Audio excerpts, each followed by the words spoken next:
actually do something that helps them out in the game. SOB, when they built in this great system that lets you basically auction or escrow an item, so I can take it, escrow it, let somebody else bid on it, and it goes right to them, even bypassing the client issue, or the amount of false credit cards and chargebacks that they had and the increased customer support, pretty much they made no profit on that. They ate profit. And in a lot of cases, you bring in the customer support as well. The reason EverQuest initially banned the secondary sales was that it ate up so many hours of customer support time with people getting, oh, he stole my item, oh, he sold me the wrong item, oh, I tried to trade that, and they brought this in, you know, I paid him 20 bucks of real stuff, and he faked me out, or, you know, they hacked my password and stole my account. Oh, the customer support issues were just monumental and cost us an immense amount of money. Martin, you have 3 minutes for cross-examination. Excuse me if my nose is a little stuffy. Right, you have mentioned, I have like noted one quote, and you said, there are people who just want to buy these things, right? And why do you wanna take away this demand? And if people want, if you agree that people want to buy these things, why don't you want to offer them the ability to buy these things? I think we should. I just think it shouldn't be through a secondary market where you can have horrible amounts of bad things go wrong. They cost you hundreds of thousands, if not millions of dollars in customer support.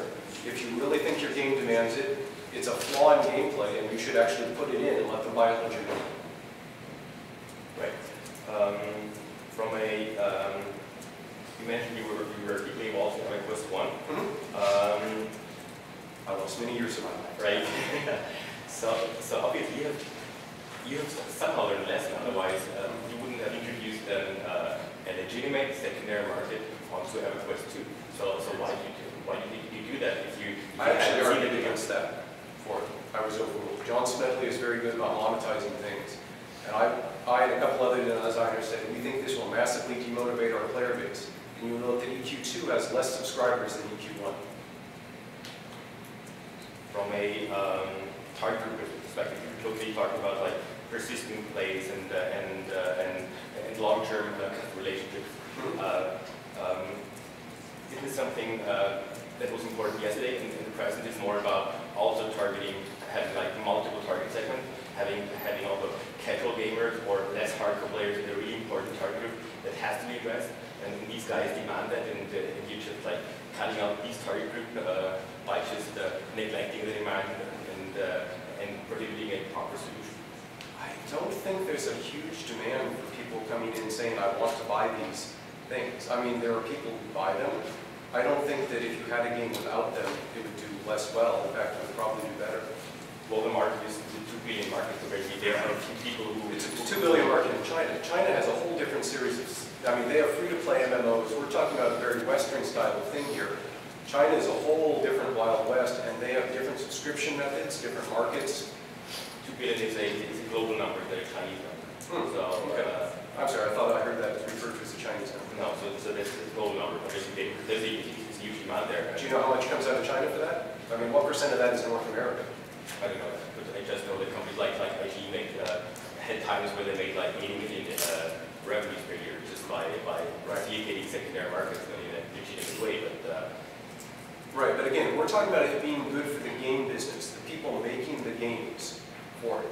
It's hurting them. It's costing them huge amounts of money. It's costing them huge amounts of support time and manpower that could have been spent making their game better and giving a better experience to their players. If we're really trying to support the game industry, we wouldn't be, you know, supporting secondary markets. We'd be making it all go to primary and helping those guys make better games. Okay, Martin, you have 5 minutes for rebuttal.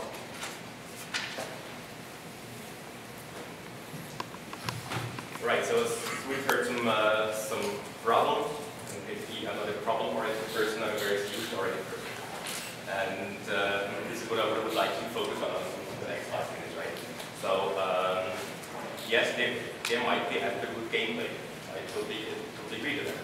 And that's why I'm not at all favoring illegitimate markets that run on eBay.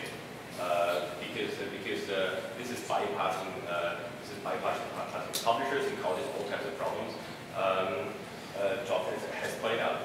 But in order to control the gameplay, just design it well in a way that you have like items that are bound, in order that you have like items that cannot be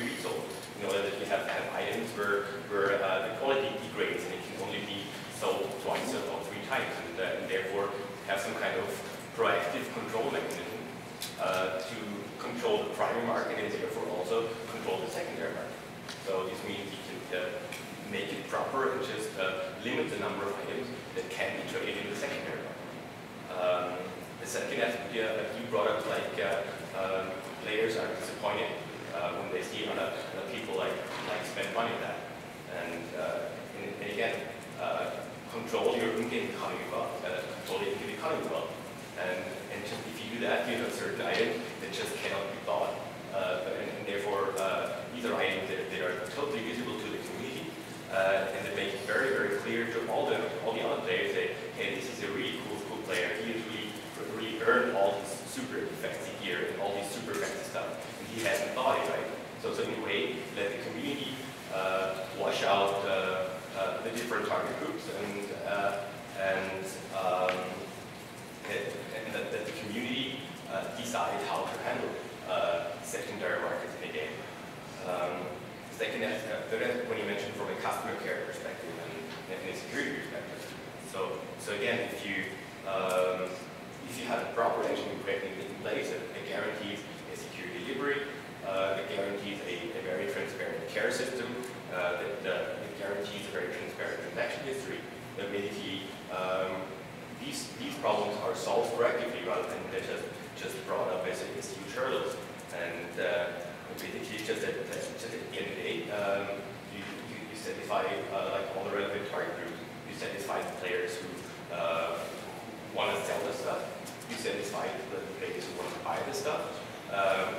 You yourself, as a publisher, can really get a significant part of that $2 billion cake, and it basically gives you the ability to just shape the market and shape the economy just yourself, rather than just being reactive and just responding to some kind of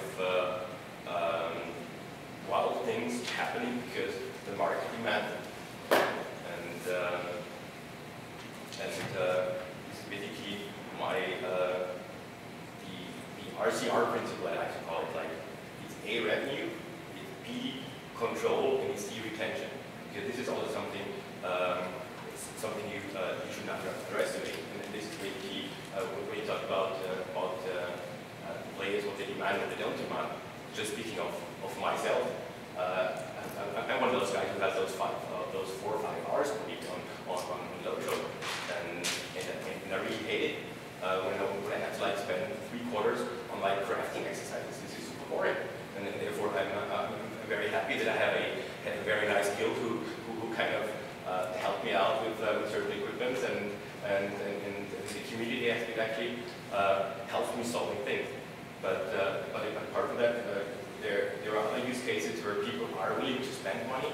There are people who are willing to basically sell stuff, and my proposition here is just make this a controlled environment, shape the secondary market business yourself, and rather than just finding things that have been created because this huge demand is there. And I keep repeating my $2 billion here. So I'll address a couple points, and then maybe I'll take it somewhere new. So, this isn't saying that we're always, kind of in favor of the eBay solution or the secondary market solution, but, the eBay solution is a very, very bad solution because there's a lot of people getting ripped off, and I'm going to, what I ended the last time talking about customer support costs. I think for a year or two, Sony Online had so many customer support issues, maybe it was less than that we eventually had to say, we completely do not support this, we do not condone this. And the players were like, oh, they're not getting their cut, oh, blah, blah, blah. We didn't care. We didn't care if somebody bought a level 60 character.